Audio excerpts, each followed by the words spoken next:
And now George Bush signed a bill that does that again. This is a carnage on the scale of the Vietnam War, and a Republican signed it. A Republican signed McCain-Feingold, taking away our right to free speech, thinking, I'm sure, that the Supreme Court would vindicate it. That's not what happened. We had a president who signed a transportation bill that gave bridges to nowhere, a farm bill that was pork-laden with projects, earmarks at an unseen rate, and then he gave us the Medicare overhaul, the largest expansion of the welfare state to date. This from a Republican president. Oh, but it gets better. He gave us the TARP package, where he promised this money would only go to financial institutions.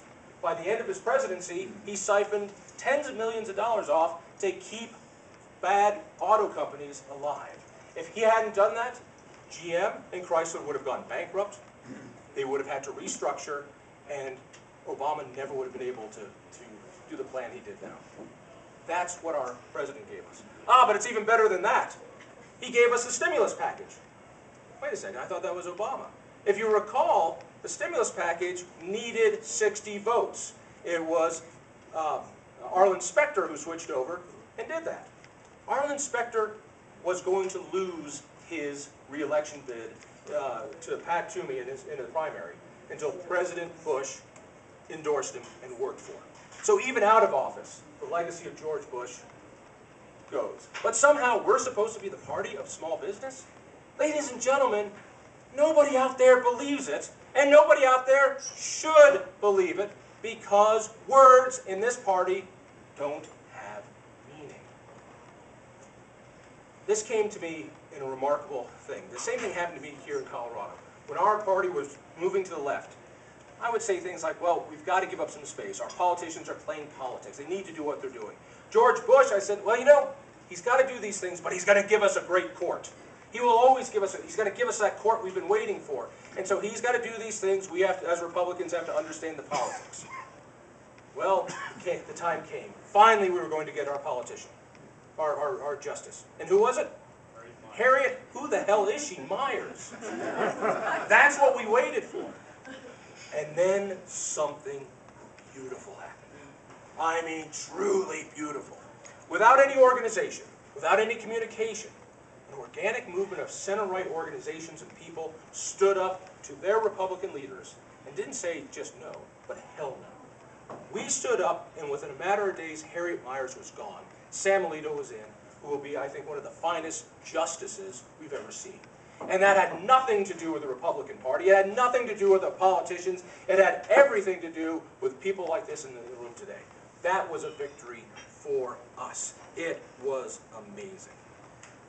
Now, at this point, we have to know that we stand to win again in a couple years. It could be 1994 all over, but it won't be, because the independent voters don't believe us.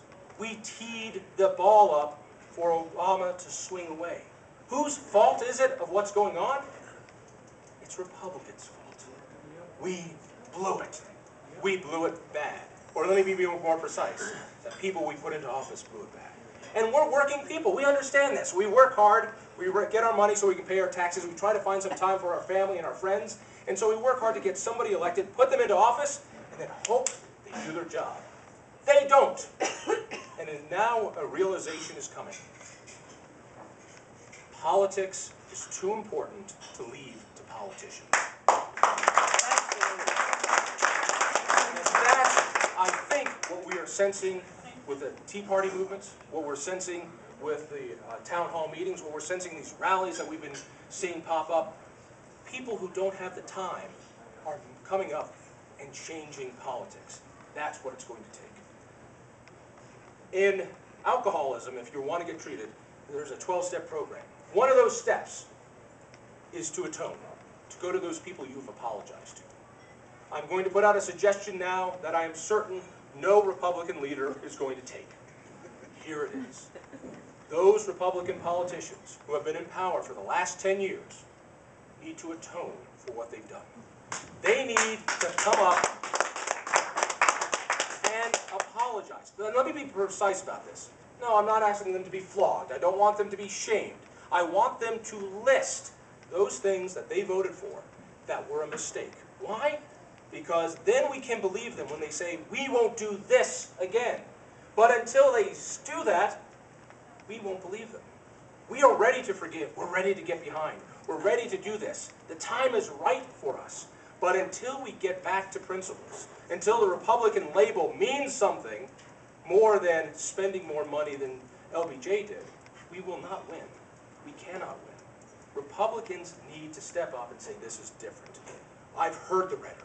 I've heard great rhetoric. And for the politicians who are here looking to win, I hope you win.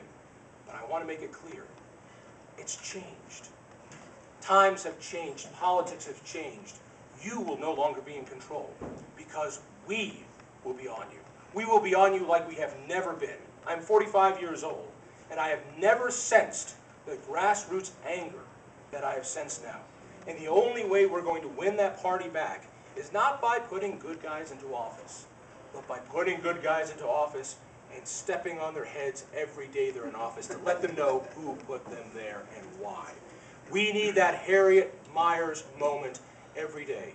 And that's going to be a sacrifice for all of us. But I think it's something we need to do. I do not wish to bring you bad news, and I do not wish to rip on good people. But I'm telling you, what we see today, we need to step up as a party and say, we are responsible for a large portion of this. We have changed, and here's how we're going to win. Thank you. Hey, John!